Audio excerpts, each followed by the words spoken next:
Welcome to Wayne's Weird World. Wet and wonderful. Well, sort of wonderful. Oh, you! Where were you hiding? That one's marked his side. Okay, up. Say hello. Quick, quick, quick. Say hello. Cheers. Have you been looking for rabbits? Oh, yeah. Off you go. Go on. Cheers. Oh, you're wet. Because it's been raining again. Cheers. Drowning my sorrows? No, not really. Okay. Now, I did this one yesterday, and I thought I'd show you a little bit of a close-up. The differences. Oh, don't slide around. The differences in these two flowers. They're both crossed with Dendrobium speciosum buttercup queen. This one class zip, and this one's class paint blush crossed zip JMCM, whatever that is, I don't know. But look at how different they are. It's like brothers and sisters and cousins are not all the same. Anyway, today I've tried to work outside and it hasn't gone very well because it's been raining off and on. So I thought I'd do modification, a simplification of the where's my stick? Of my Staghorn Elkhorn. Now in Australia we have two distinct Staghorns. Well, we don't call them Staghorn. We call one of them a Staghorn, the other one we call an Elkhorn. And that we call a Staghorn. This we call an Elkhorn. They do not grow the same way. This one only grows by spores. This one can either grow by spores or by setting off little offsets we call pups. And everybody just lumps Staghorns into one big bucket. No, they are distinctly different. There's over 20 different varieties of Staghorns. And people think, oh, well, I could do this one. And I could. No, you might be able to do this one, and then you have to sit back and think about the other one. But they don't. Oh, well. Right. So I went out to my manfern and cut off two pups. And they will reproduce. They send out little pups all over the place. There's over 20 of them. Here's a new shield coming out. Here. I didn't want to cut in the middle of the mass, so I cut two that were down towards the bottom. And all I did, high tech. Whoa, high tech. And to sharpen this thing, all I do is take a chainsaw file and go through there. This thing's been around in my place, in my gardening bucket, for quite a few years. Now, I've got to finish off the mount. And the mount, where is it? Oh, hiding in plain sight. That's just pallet timber. I've been looking for good, cheap mahogany pallet timber, and it does occur. Sometimes when you get a pallet shipped in from Southeast Asia, and it's just a heat-treated timber, it just might be one of those hardwoods, Meranti or the where is it? Or teak. Teak is good, strong. Now you can bend these up out of coat hanger. I just use some fencing wire. So I've got some staples. I'm going to bend these in a little bit, and I've already filed off the tips, so there's no sharp edges. And the first thing I'm going to do, where'd it go? First thing I'm going to do before I go much further is put a label on it.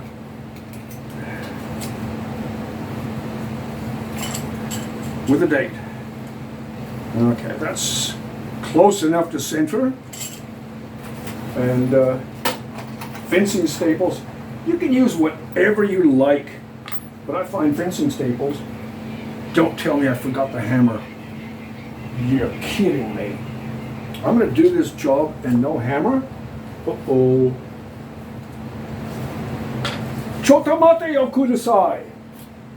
That. Where'd it go? Where'd it go?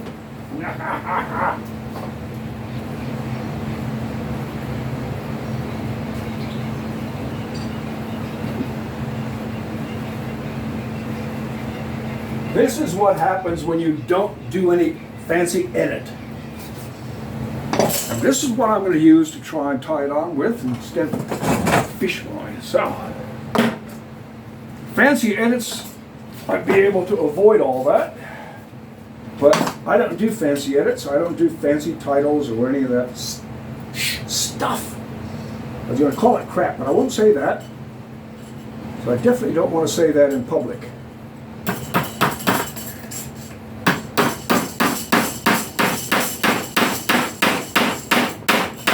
Finish it off on the floor because it's going to bounce around like crazy. Yep. Get it started. And believe me,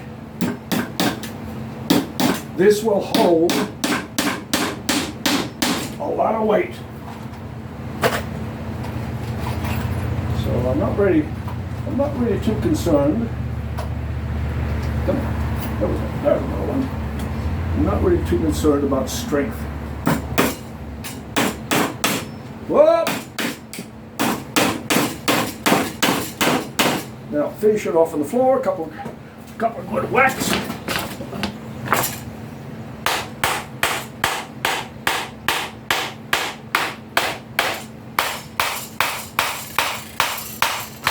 I don't know what this is going to come up like on my phone. Probably pretty bloody noisy. Sorry. All right. That will hold a lot of weight. Okay. Now, just in case I decide to use fish line, I'm going to put one little screw back in here. I'll put it down here. Hello again. Just enough for the head to sit up proud, and I can put fish line around that. But what I'm going to do is use this, and this is what I call the nappies, the diaper. And all I do is cut off some Haitian burlap for you people in North America. And I just use my household stapler because I know they're going to rust away. Staple around the edge, turn it inside out, hide the daggy bit. Now, dag. Now that's another Australian term. Dags refer to all those lumpy bits that hang off a sheep's bum. Bum, you know, tail end. Yeah, okay. So that's the way that's going to go. So first off, I'm just going to tuck that in about equal distance and staple it from the back. I'll put a couple staples on the bottom and front. Where is it? Aha! That looks close enough. Wiggle that a little bit. Doesn't have to be square, but I'd like that. Woohoo! This will keep all the stuff from falling out the bottom, and they will rust away. And if I don't put any fish line on it, I'm not going to have to worry too much about mess. Now, I could pull this up tight, but I don't want to because I want to be able to fit my Elkhorn Platycerium bifurcatum. Okay. That's why I don't like generic terms. Generic terms are easily confused. People say, oh, it's a mirror bush. A what? Oh, it's an aluminium plant. Aluminum. A what? For different areas, different regions, they're going to have different names. And blow me away, we don't need more confusion in horticulture than we've already got with the Royal Horticultural Society changing names. Okay, let's get this thing in here. Now, as I once had mentioned before, these have little hairs on them. Not sure if you can see those. Those silvery little hairs underneath are called trichomes. And that's why with the big staghorns, I don't touch the shield at all. Because you touch that shield, and as long as that shield is alive, that mark's going to stay there. Which means it's going to be pretty bloody ugly. And I've watched some people on videos mounting their staghorns, elkhorns, or whatever, because they don't distinguish the difference. And they treat them so rough. See, this is an old shield. This one, rotting away. I'm just going to tuck that in underneath, and everything else, it just gets tucked in.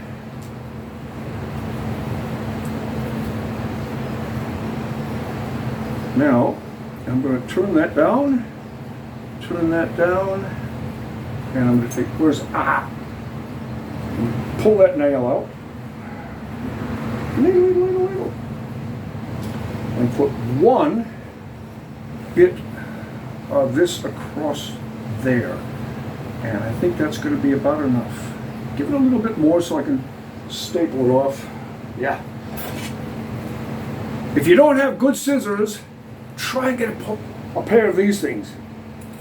Here in Australia we call them ENT shears, or emergency services. These things will cut through belts, they will cut through jeans, leather motorcycle jackets, bloody near anything, boots. Because if they have an accident victim that they have to treat, they're not going to say, oh, sorry, we've got to take off your boot and your leg is all broken up and it's going to hurt like... No, they just cut it off. They dope you up to the eyeballs. Okay, see how this is going to work? They dope you up to the eyeballs and then they start cutting. Okay, if I can get that. Don't fall off. Don't you dare. Hello, Gus, are you being a good boy? Yeah. 2. Make it strong. Okay.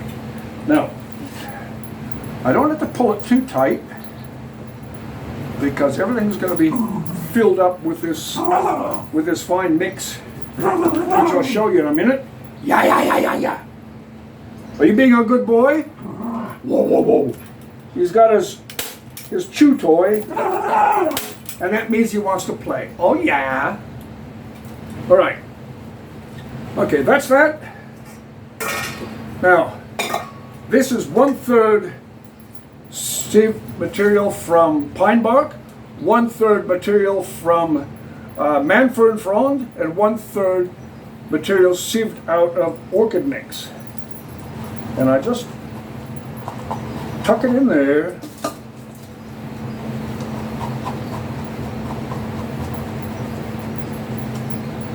I'm not going to put it in front, no, because, well, I might put it, see if I can get a little bit more down in there, down into the pocket.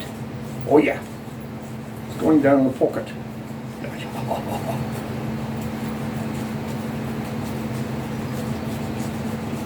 Fill up the pockets, fill up the pocket. I could have put a little bit in first. I forgot. Oh well. I think I'm going to be a lot happier without the fish line, and I definitely don't like the electrical plastic cable ties and colored plastic raffia that people put these things on with, and they're all really ugly. And I want to keep things as natural as I can. The staples are going to rust away. This is untreated pine, but because it's got good drainage, it's still going to last probably until the thing grows over it. So I'm not too worried about that. Oh, that was my speaker. It turns itself off. I can't have the camera going at the same time as my my music. I've tried. Doesn't work that way.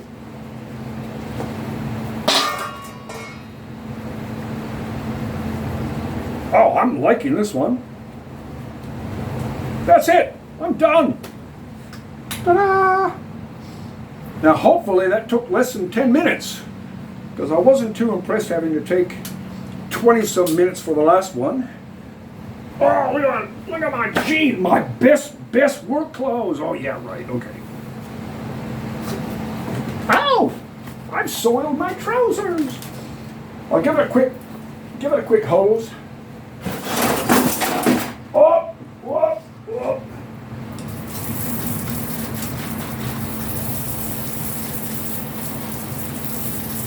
And a good soap. I'll be picking up staples for a little bit, but that's it. What we call in Australia Elkhorn. All right? It's Platycerium bifurcatum.